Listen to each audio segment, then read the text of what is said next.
दोस्तों, आज कुन्नू और आदि बहुत दिनों बाद किसी की बर्थडे पार्टी में जा रहे थे और कुन्नू ने सुबह से कुछ नहीं खाया था क्योंकि वो पार्टी में ताबड़तोड़ खाने वाला था।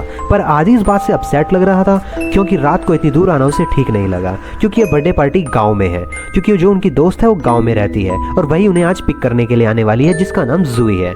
दूसरी ओर हमारी बर्थडे गर्ल जूही उन दोनों लफंगों को लेने के लिए जंगल के रास्ते से होते हुए आती है, लेकिन बस स्टॉप तक जाने वाला रास्ता जो हाईवे का है वो उसे छोड़कर एक शॉर्टकट वे को लेती है, जो कि उसकी बहुत बड़ी गलती होने वाली है।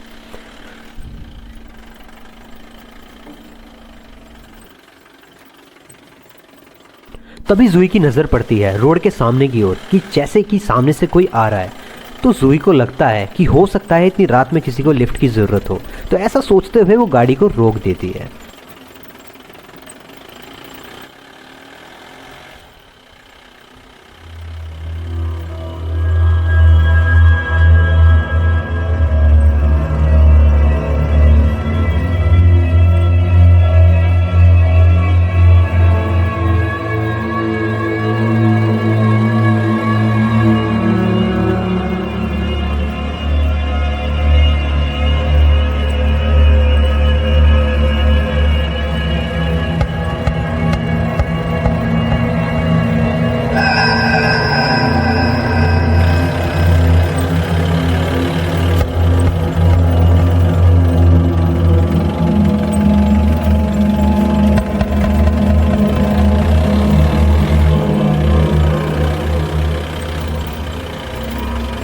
जब वो बिल्कुल पास आ जाता है तो जूही उससे पूछती है कि अंकल बस स्टॉप यहाँ से और कितनी दूरी पर है, क्योंकि वो काफ़ी देर से इस रास्ते पे चल रही है। लेकिन सामने से कोई जवाब नहीं आता, तो जूही उसे बताती है कि देखिए मैं हाईवे से कई बार गई हूँ, लेकिन मैं इस रास्ते से पहली बार आई हूँ, इसलिए आपसे पूछ रही हूँ। लेकिन सामने से कभी भी कोई जवाब नहीं आता।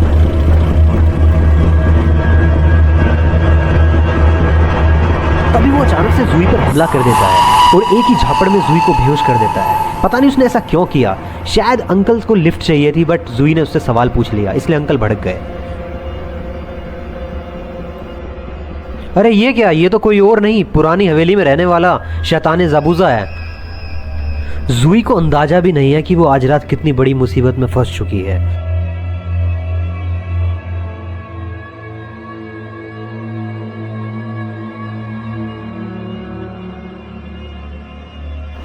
ज़ाबूज़ा जूही को गहरे जंगल में ले जाता है।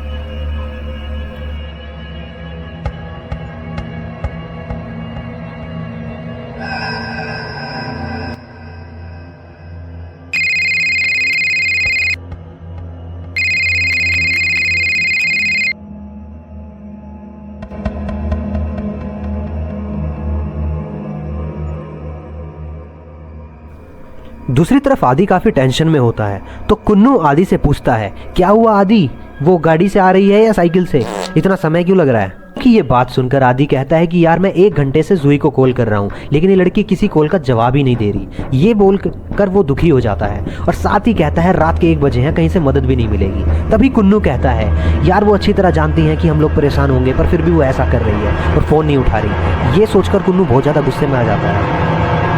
अब आदि कुन्नू पे बहुत ज़्यादा गुस्सा होता है और कहता है ये सब तुम्हारी वजह से हुआ है कुन्नू, अगर तुम्हें केक खाने की इतनी जल्दी नहीं होती तो मैं पार्टी में नहीं आता। तुम्हारे ज़्यादा खाने के चक्कर में हमेशा मैं फंसता हूँ और आज देखो 1 बजे रोड पर खड़ा हूँ। अब सोचते हुए आदि ये सोच ही रहा होता है कि अब यहाँ से गांव तक कैसे पहुँचा जाए, लेकिन आदि के दिमाग में इस समय कोई आइडिया नहीं है। फिर अचानक से उसके दिमाग में आइडिया आता है और वो सोचता है कि क्यों ना हम इस कच्चे रास्ते से चलें। तभी वो कुन्नू को बताता है मैंने यहाँ पर एक कच्चा रास्ता आते हुए देखा था, हमें उसे चलना चाहिए। मेरा फ़ोन दिखा रहा है कि वो गांव तक जल्दी पहुँचाएगा, वो एक अच्छा शॉर्टकट है, हो सकता है हम कुछ घंटे में वहाँ तक पहुँच जाएं। लेकिन कुन्नू डर जाता है उसकी ये बात सुनकर, क्योंकि इतनी रात में जंगल के जाना ठीक नहीं होगा। लेकिन फिर भी आदि के पीछे पीछे, वो उसका चड्डी बड्डी है तो साथ में ज़रूर जाएगा, और डरते डरते भी उसके पीछे चल लेता है। कुछ दूरी पर जाने के बाद कुन्नू आदि को बताता है वो देखो आदि, वहाँ पर कुछ नज़र आ रहा है, शायद वहाँ पर कोई है, हमें जाकर देखना चाहिए, शायद आज की रात हमारी इतनी भी झंड नहीं है। कुन्नू की बात सुनकर आदि को लगता है कि शायद ये सही कह रहा है, सामने कोई तो है और इतनी रात में उसे कोई दिखा है, यही काफ़ी बड़ी बात है, क्योंकि जंगल में किसी का मिलना कोई पॉसिबल बात नहीं है। तभी वो पास जाने लगते हैं और भागे भागे गाड़ी के तरफ निकलते हैं। और पास जाकर जब आदि गाड़ी के अंदर देखता है तो उसे कुछ नजर नहीं आता, तो वो बाहर देखता है तो अपनी तरफ भी नहीं आता। तभी वो कुन्नू को आवाज लगाता है, उधर से देखता है कुन्नू कहाँ है और कुन्नू को बोलता है, कुन्नू तुम अपनी तरफ देखो, वहां कोई तुम्हें दिख रहा है क्या? क्या मेरी तरफ तो कोई भी नहीं है। तो कुन्नू अपनी तरफ जाता है और उस तरफ देखता है जंगल में, लेकिन कोई नहीं होता। तब कुन्नू गाड़ी की तरफ नोटिस करता है, कुन्नू को कोई दिखता तो नहीं है आसपास, लेकिन हाँ उसे गाड़ी के नंबर नजर आते हैं। तो वो सोचता है कि उसने नंबर लास्ट टाइम कहीं ना कहीं देखे थे, बट कहाँ देखे थे ये याद नहीं है।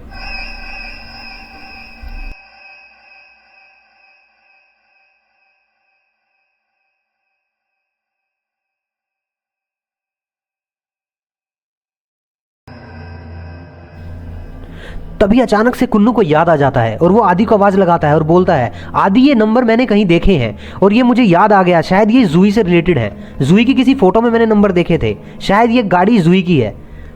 तभी आदि बताता है, मैंने तो जूही की कभी गाड़ी को देखा नहीं, लेकिन हो तुम कह रहे हो तो हो सकता है। तभी आदि के दिमाग में आता है, मैं उसे कॉल करता हूँ, क्या पता इस बार कॉल लग जाए।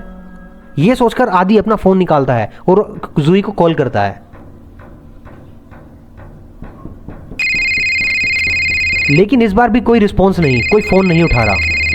तभी कुन्नू को कहीं से आवाज़ सुनाई देती है और वो उस आवाज़ के पीछे जाता है तो देखता है घासों में किसी का फ़ोन गिरा हुआ है जो रिंग कर रहा है। तभी वो उसमें आदि का नंबर देखता है तो वो आदि को बताता है, आदि इसमें तुम्हारा फ़ोन नंबर आ रहा है। तो आदि उसके पास भागा भागा आता है, क्या हुआ कुन्नू?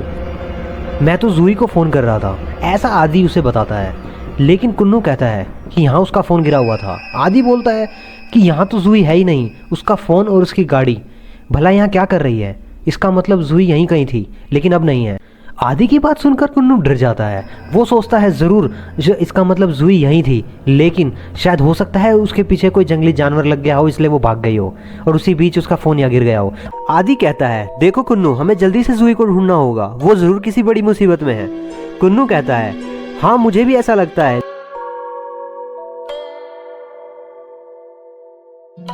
लेकिन इतने बड़े जंगल में हम उसे ढूंढेंगे कहाँ?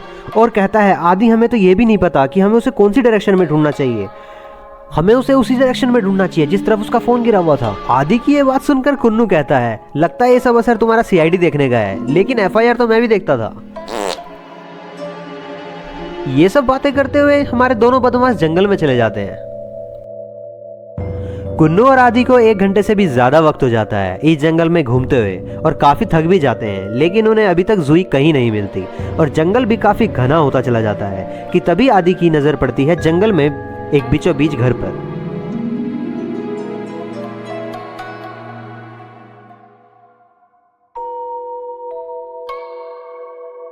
आदि कुन्नू को बताता है, वो देखो कुन्नू, वहां किसी का घर नजर आ रहा है, शायद वहां से जूही के बारे में कुछ पता चले, जाकर पूछते हैं।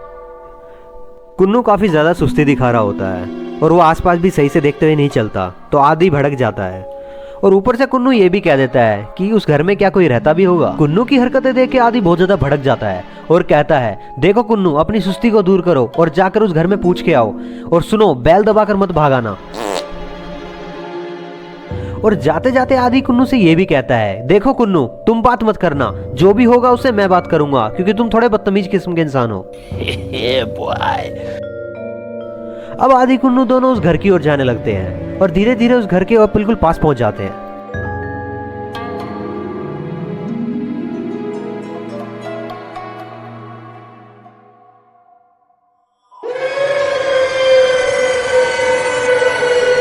लेकिन हमारा बदमाश कुन्नू कहाँ मानने वाला था और जाकर मेन डोर पर खड़ा हो जाता है और आवाज लगाने लगता है और चिल्लाकर बोलता है, क्या कोई इस घर में है जो हमारी मदद कर सकता है?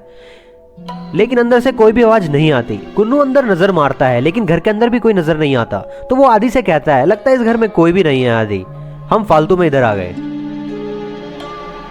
लेकिन कुन्नू आदि को कोई भी अंदाजा नहीं है कि उनकी हरकतों पे कोई नजर रखे हुए है, जो आज रात उनकी बिना बराती हो गए उनकी बारात निकालेगा। घर के अंदर से कोई निकलता है और आदि को नजर आता है, तो आदि उसे पूछ ही लेता है, क्या आपने किसी लड़की को देखा है इस जंगल में? हम उसे ही ढूंढ रहे हैं, लेकिन वो हमें कहीं नहीं मिल रही। आदि की बात सुनकर शैतान बोलता है, नहीं, मैंने यहाँ किसी को नहीं देखा, और बात रही किसी लड़की की, तो यहाँ ऐसा तो कोई नहीं आया था। शैतान की बात सुनकर कुन्नू आदि एक दूसरे की तरफ देखते हैं और सोचते हैं कि इस अंकल को भी उसके बारे में कुछ नहीं पता, तो अब वो जूही को कैसे ढूंढेंगे। शैतान, कहता है कि इतनी रात के अंधेरे में किसी को ढूंढना काफी मुश्किल होगा, इसलिए वो आज रात यहीं रुक जाए और कल सुबह चले जाएं। फिर आदि कहता है शायद आप सही कह रहे हैं। अब आदि और शैतान आपस में बात ही कर रहे होते हैं। उनकी इतनी सीरियस कन्वर्सेशन के बीच में ही कुन्नू फाट कर देता है, जिससे कि शैतान भी समझ जाता है कि नीली टी शर्ट वाला लड़का महा बदतमीज है। कुन्नू आदि शैतान को एक शरीफ आदमी समझकर उसकी बात मान लेते हैं और घर के अंदर जाने लगते हैं ताकि वो आज रात यहाँ रुके और कल सुबह जल्दी से जाकर जंगल में जूही को ढूंढने लगे, जबकि वो यहाँ के मौत के शिकंजे से बिल्कुल अनजान है। अब हमारे शरीफ अंकल कुन्नू आदि को बताते हैं कि तुम्हारे राइट साइड जो दरवाजा है वो जीना है, तुम उससे ऊपर चले जाओ और आज रात ऊपर वाले रूम में रुक जाओ और सुबह समय से अपनी दोस्त को ढूंढने के लिए निकल जाना।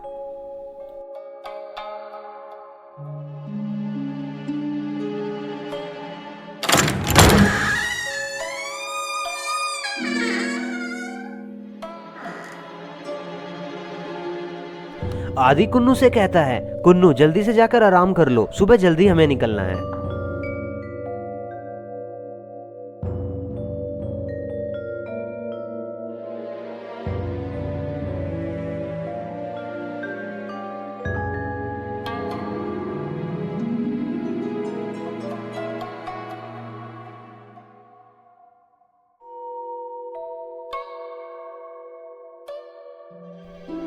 ऊपर आने के बाद आदि कुन्नू से कहता है, कुन्नू यहाँ मुझे कुछ अजीब सी स्मेल आ रही है, तुम्हें भी आ रही है क्या? ये काफी अजीब है। कुन्नू कहता है कि घर का मटेरियल भी काफी पुराने जमाने का लग रहा है। शैतान साबूजा काफी ज्यादा खुश है क्योंकि शिकार खुद चलकर उसके पास आया है, जिनका वो आज रात खुद अपने हाथों से शिकार करेगा।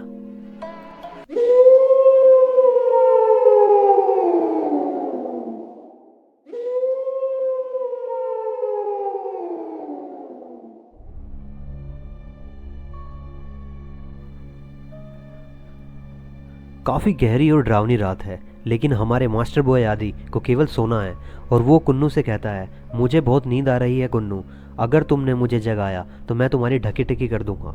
और आदि ये कहकर सो जाता है। लेकिन हमारा बदमाश बॉय कुन्नू भला कहाँ मानने वाला था। आराम गया ऐसी तैसी करवाने, वो तो खड़े होकर जंगल के नज़ारे का मजा लेगा, वो भी खिड़की से ही।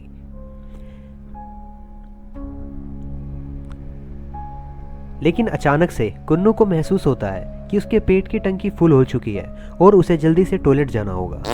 टॉयलेट का तो पता ही नहीं कि वो कहाँ पर है, इसीलिए वो आदि के पास जाता है उससे पूछने के लिए। लेकिन आदि गहरी नींद में सो रहा है। अगर उसने आदि को जगाया तो आदि उसे छोड़ेगा नहीं, इसलिए उसे अकेले ही टॉयलेट ढूंढने जाना होगा। लेकिन कुन्नू अकेला टॉयलेट ढूंढने के लिए नहीं जाना चाहता क्योंकि उसे सबसे ज्यादा डर अंधेरे से ही लगता है। लेकिन फिर भी उसे जाना तो होगा ही, प्रेशर का जो सवाल है। फिर हिम्मत करके कुन्नू चल देता है और कुन्नू दौड़ लगा देता है जीने के दरवाजे की ओर, क्योंकि कुन्नू सब कुछ बर्दाश्त कर सकता है लेकिन टॉयलेट का प्रेशर बिल्कुल बर्दाश्त नहीं कर सकता। काफी उम्मीद के साथ कुन्नू नीचे की ओर जाता है कि नीचे जाकर शायद उसे टॉयलेट मिल जाए।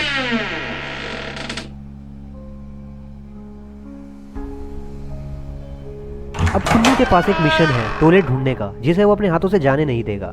कुन्नू अपने चारों ओर देखता है लेकिन उसे कुछ खास नजर नहीं आता। तो जब उसे समझ आता है शायद उसे अब अंकल से ही पूछना होगा जाकर, हमारे प्यारे अंकल ही बताएंगे कि इस घर में टॉयलेट कहाँ है और तभी वो इस मुसीबत से छुटकारा पाएगा। लेकिन तभी उसे अपने लेफ्ट साइड बाहर का दरवाजा नजर आता है। अब कुन्नू सोचता है क्यों ना बाहर जाकर बाहर की हरियाली को और हरा भरा करा जाए। इतने नेक इरादों के साथ वो बाहर जाता है और ये क्या, दरवाजा तो लॉक है। इसका मतलब अंकल इस दरवाजा लॉक करके जा चुके हैं और इसकी चाबी भी अंकल के पास ही होगी। इसका मतलब अब उसे अंकल के पास ही जाना होगा और कोई ऑप्शन नहीं है। लगता है समाज में बची कुछ इज्जत भी कुन्नू की आज जाने वाली है। कुन्नू बार बार कोशिश करता है लेकिन दरवाजा नहीं खुलता। तब कुन्नू के पास कोई और ऑप्शन नहीं बचा, उसको अंकल के पास जाना ही होगा। लेकिन सामने घना अंधेरा देख के कुन्नू फिर डर जाता है कि अब वो कैसे जाएगा, क्योंकि अंदर जाने वाला जो रास्ता है वहाँ पे काफ़ी अंधेरा है और कुन्नू की प्रॉब्लम यही है। लेकिन कुन्नू फिर भी हिम्मत करके आगे जाने का आखिर में ठान ही लेता है और अंदर जाने लगता है। अंदर का नज़ारा देख के कुन्नू काफ़ी ज़्यादा हैरान हो जाता है क्योंकि यहाँ का नज़ारा ऊपर से काफ़ी अलग है। यहाँ चारों तरफ केवल जाले लगे होते हैं और टूटी दीवारें होती हैं और टूटी ही खिड़कियाँ हैं। कुन्नू को कुछ भी समझ नहीं आ रहा होता और चारों तरफ देखता है लेकिन उसे कोई भी कमरा नजर नहीं आता। ना यहाँ कोई कमरा है ना ही कोई घर का सामान।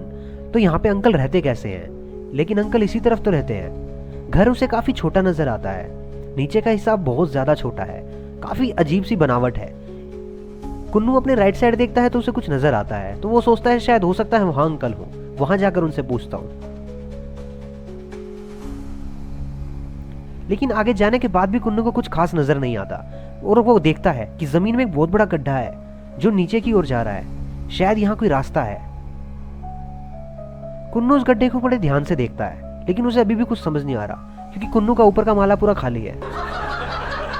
कुन्नू ध्यान से सुनता है तो नीचे से कुछ आवाजें आ रही होती हैं। आवाजें काफी अजीब होती हैं तो कुन्नू नीचे जाने लगता है आवाजों का पीछा करते हुए कि नीचे जाके देखना चाहिए कि आवाज किस चीज की है।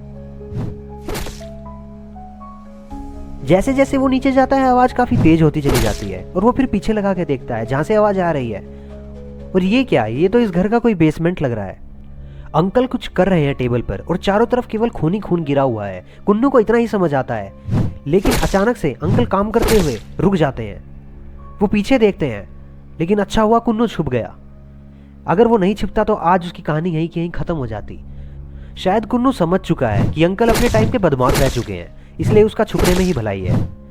लेकिन कुन्नू को समझ नहीं आ रहा है यहाँ चल क्या रहा है। चारों तरफ जमीन पर केवल खून गिरा हुआ है और केवल मांस के टुकड़े हैं। आखिर अंकल ये सब कर क्या रहे हैं? कुन्नू को अब इतना समझ आ चुका है कि ये आदमी नहीं है, कोई शैतान है जिसके घर में ये बुरी तरह फंस चुके हैं और अभी इन्हें यहाँ से निकलना होगा। तभी कुन्नू की नजर राइट साइड पड़ती है और उसे जूही नजर आती है, वो भी एक बॉक्स में कैद। इसका मतलब जूही कभी जंगल से गायब हुई ही नहीं, वो इस घर में है, इस शैतान के पास। इसने उसे कैद किया हुआ है। अब कुन्नू सीढ़ी की तरफ देखता है और सोचता है उसे यहाँ से भागना होगा और ये सब कहानी आदि को जाकर बतानी होगी। लेकिन अगर कुन्नू यहाँ से गया और इस सीढ़ी पर चढ़ा और जल्लाद ने उसे देख लिया तो वो उसके टुकड़े टुकड़े कर देगा। बेसमेंट में हो रहे इतने खून खराबे को देखकर कुन्नू की पैंट पूरी तरह गीली हो चुकी है और वो पतली गली पकड़ के यहाँ से निकलने के चक्कर में है और अचानक से वो वहां से भाग जाता है। लेकिन ये क्या, भागते हुए उसने कुछ आवाज कर दी और शैतान को पता लग जाता है कि कोई तो यहाँ था। शैतान समझ जाता है कि हाँ उन दोनों लोंडों में से ही कोई होगा। शैतान सब कुछ बर्दाश्त कर सकता है लेकिन अपने घर में अपनी जासूसी बर्दाश्त नहीं कर सकता। और शैतान कहता है ये जो भी था आज मैं उसका नामो निशान मिटा दूंगा। ये कहकर शैतान अपने खूनी मिशन पर निकल जाता है। और दूसरी तरफ कुन्नू आदि के पास भागकर जा रहा होता है कि तभी सामने से अचानक आदि आ जाता है और दोनों टकरा जाते हैं। आदि कहता है तुम इतनी रात में घर में क्यों दौड़ लगा रहे हो? कुन्नू कहता है मैं दौड़ नहीं लगा रहा बल्कि भाग रहा हूँ और तुम्हें भी भागना होगा। अरे लेकिन किससे भागना है और क्यों? कि तभी कुन्नू को किसी के ऊपर आने की आवाज आती है और कुन्नू आदि को चिल्लाकर बोलता है वो आदमी ऊपर आ रहा है आदि, हमें कुछ करना होगा। आदि कहता है उस अंकल का घर है तो वही ऊपर आएगा ना, एवेंजर्स थोड़े ना आएंगे। कुन्नू कहता है पहले इस गेट को रोकने में मेरी मदद करो आदि, फिर मैं तुम्हें सब कुछ बताऊंगा। आदि कहता है ये सब तो ठीक है लेकिन तुम अंकल के साथ बदतमीजी कर रहे हो, तुम्हें मैं पहले ही बता देता हूँ, अंकल बहुत मारेंगे। कुन्नू बोलता है मैं इस आदमी के बेसमेंट में गया था आदि, मैंने वहां जाकर देखा कि ये आदमी किसी इंसान को काट रहा था। आदि कहता है कहीं ऐसा तो नहीं तुम मेरे साथ मस्ती कर रहे हो? कुन्नू कहता है नहीं नहीं, चारों ओर केवल खून ही खून बिखरा हुआ था, वहाँ एक बॉक्स में जूही भी कैद थी। आदि बोलता है क्या जूही, वो यहाँ क्या कर रही है? जूही की बात सुनकर आदि कुन्नू से कहता है मुझे कुछ भी समझ नहीं आ रहा कुन्नू, तुम मुझसे क्या कहना चाहते हो, साफ साफ बताओ। कुन्नू कहता है ये आदमी एक शैतान है आदि और ये हमें भी मार देगा, हमें यहाँ से जल्दी से भागना होगा। कहता है अगर तुम्हारी बात सच है कुन्नू तो हमें जूही को बचाना होगा। कुन्नू बोलता है कि हमें जूही को बचाने के लिए बेसमेंट में जाना होगा लेकिन नीचे तो शैतान है तो कैसे जाएंगे? आदि कहता है हमें से किसी एक को उसका ध्यान भटकाना होगा ताकि दूसरा बेसमेंट तक पहुंच सके। ये सुनकर कुन्नू काफी ज्यादा डर जाता है। आदि कहता है तुम टेंशन मत लो कुन्नू, मैं जाऊंगा उसका ध्यान भटकाने, बस तुम थोड़ा जल्दी करना। थोड़ी देर बाद जब सब कुछ शांत हो जाता है तब सीढ़ियों का दरवाजा धीरे धीरे खुलने लगता है और शैतान ऊपर आ जाता है। शैतान अब अपना खूनी खेल खेलने के लिए पूरी तरह तैयार है और वो ऊपर आ चुका है। आदि अंदर वाले रूम से कुन्नू को भी रुकने का इशारा करता है।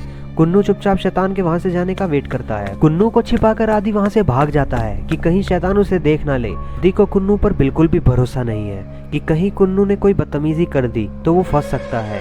और हमारा बदमाश बॉय कुन्नू यहाँ पूरी शांति मेंटेन किए हुए है। और शैतान ज़ाबूज़ा अपने ही एक अलग ही सर्च मिशन पे है। वो अंदर रूम में जाकर देखता है। मौका पाकर कुन्नू नीचे जाने लगता है कि जूही को बचाने का ये कुन्नू के पास एक अच्छा मौका है। वो अभी नीचे जा सकता है और उसे छुड़ा सकता है। ऊपर वाले रूम में जब शैतान को कोई नहीं मिलता तो शैतान समझ जाता है कि ये दोनों लोंडे उसके साथ हाइड एंड सीक खेलना चाहते हैं। तो ठीक है, अब मेरा खूनी कुल्हाड़ा ही इन्हें धप्पा करेगा। ये कहकर वो उन्हें ढूंढने के लिए निकल जाता है। और हमारा कुन्नू बदमाश बॉय इधर बेसमेंट तक पहुंच जाता है, लेकिन जूही उसे बॉक्स में नहीं मिलती बल्कि टेबल पर गिरी हुई मिलती है। और इतना बहता हुआ खून देखकर कुन्नू समझ जाता है कि जूही शायद मार दी गई है और शैतान ने उसके बर्थडे के दिन ही उसका डेड डे बना दिया है। ये कुन्नू कहकर सोचता है कि एक बार उठाने की कोशिश करता हूँ और उसे उठाता है, लेकिन वो नहीं उठती। अब कुन्नू समझ चुका है कि उसे पूरा निपटा दिया है। कुन्नू सोचता है अगर ऐसा है तो आदि को बचाने के लिए जाना होगा, क्योंकि वो काफ़ी बड़े खतरे में है, क्योंकि ये शैतान अब जल्लादपन पे उतर चुका है। जब आदि को काफ़ी देर तक कोई नहीं दिखता तो आदि वहाँ से नीचे जाने का सोचता है, लेकिन ये क्या, आदि क्यों वापस भाग गया? ये क्या, सामने तो शैतान है। आदि सोचता है कि वो सेफ है, लेकिन उसे नहीं पता कि शैतान ने उसे देख लिया है और शैतान उसकी तरफ ही आ रहा है। जब तक आदि कुछ समझ पाता, शैतान उसके सामने आकर खड़ा हो जाता है। शैतान आदि से कहता है, तुम दोनों लोंडों ने मेरे नाक में दम कर दिया है और अब लड़के मैं तुझे रपा रप काटूंगा। शैतान आदि को मारने ही वाला है। आदि कहता है, अंकल मैंने आपका क्या बिगाड़ा है? मैंने तो अभी सही से दुनिया भी नहीं देखी, मैं चुपचाप यहाँ से चला जाता हूँ। लेकिन अंकल को इतनी प्यार भरी बातों से कोई लेना देना नहीं। शैतान बस आदि को मारने ही वाला होता है कि तभी वहाँ पीछे से अचानक से कुन्नू पहुँच जाता है। शैतान को पता लग जाता है और वो उसे धक्का दे देता है। कुन्नू जाकर दूर गिरता है, जिसे देखकर आदि को गुस्सा आ जाता है और वो मौका देख के पीछे से उसे जर्मन सुप्लेक्स दे देता है। ये देखकर कुन्नू समझ जाता है कि लोंडा बड़ा हो रहा है और वो खुश हो जाता है और शैतान वहीं ढेर हो जाता है।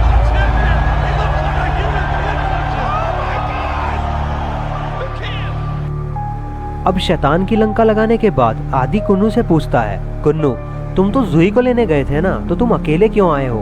भला जूही कहाँ है? कुन्नू आदि से कहता है, मेरे पहुंचने से पहले ही इस जल्लाद ने उसे मार दिया। आदि कहता है, ऐसा है तो हमें यहाँ से निकलना होगा, इससे पहले राक्षस उठ जाए। कुन्नू कहता है, नीचे का मेन डोर बंद है, हम कहाँ से जाएंगे? कोई रास्ता नहीं। आदि कहता है, कोई तो होगा, हमें तुमने दूसरी तरफ जाकर देखा? कुन्नू कहता है, मैंने सारे देख लिया, कोई मुझे रास्ता नहीं मिला। कि तभी आदि की नजर पास में पड़े शैतान के कुल्हाड़े पर जाती है। तभी आदि के दिमाग में एक आइडिया आता है कि इससे कुछ तूफानी किया जाए। तभी आदि कुन्नू से कहता है, चुप रहो तुम बस ये बताओ कि तुम ठीक हो, खुद चल सकते हो?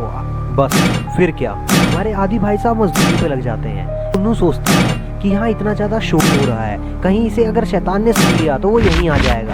और कुन्नू का ये शक बिल्कुल सही था, क्योंकि उन दोनों को बिल्कुल अंदाजा नहीं है कि कोई उनकी तरफ कुत्तों की तरह भागता हुआ आ रहा है। कि तभी शैतान पीछे से अचानक आ जाता है और आदि को दबोच लेता है और अपना ऊपर का हिसाब बराबर करता है। अब कुन्नू अकेला ही बचा है, उसे कुछ समझ नहीं आता कि वो अकेला क्या करे। शैतान अपने हथियार की तरफ बढ़ता है कि कुन्नू से पहले उठा लेता है और शैतान का घंटा बजा देता है, जिससे कि शैतान पूरी तरह बौखला जाता है, पागल होकर इसी बीच वो दरवाजा तोड़ देता है। कुन्नू से देखता है और आदि बीच में उठकर कहता है, ये कैसा शोर मचा रखा है? आदि कहता है, ये तुम्हारे हाथ में उसका हथियार क्या कर रहा है और वो कहाँ है? कुन्नू कहता है, वहाँ देखो, वो थोड़ा सा मुझे डरा रहा था तो मैंने थोड़ी सी बदतमीजी कर दी, पर पता नहीं वो वहाँ जाकर लेट गया और क्या कर रहा है। आदि उसे देखकर कहता है, लगता है तुमने कुछ ज्यादा ही बदतमीजी कर दी, ये सब बुरी बात है कुन्नू, और वैसे भी उसके उठने से पहले हमें यहाँ से निकलना होगा। बस फिर क्या, दोनों लोंडे हमारे वहाँ से फरार हो जाते हैं। शैतान की ये हालत देख के कुन्नू काफी ज्यादा खुश होता है, क्योंकि उनकी दोस्त के साथ इसने काफी ज्यादा बुरा किया था। शैतान पीछे से उठ जाता है और उन दोनों को भागता देख शैतान पीछे से बोलता है, मेरी इतनी सुताई आज तक किसी ने नहीं की जितना तुम दोनों लफाड़ा लोंडों ने करी, और ऊपर से मेरा फर्नीचर का खर्चा भी कर दिया। एक दिन इन सब का हिसाब तुमसे जरूर लूंगा। दोस्तों, अगर आपको ये स्टोरी पसंद आई तो इस वीडियो को लाइक और चैनल को सब्सक्राइब जरूर कर देना, और हो सके तो दोस्तों में ये वीडियो शेयर कर देना। बाय बाय, मिलते हैं अगली वीडियो में।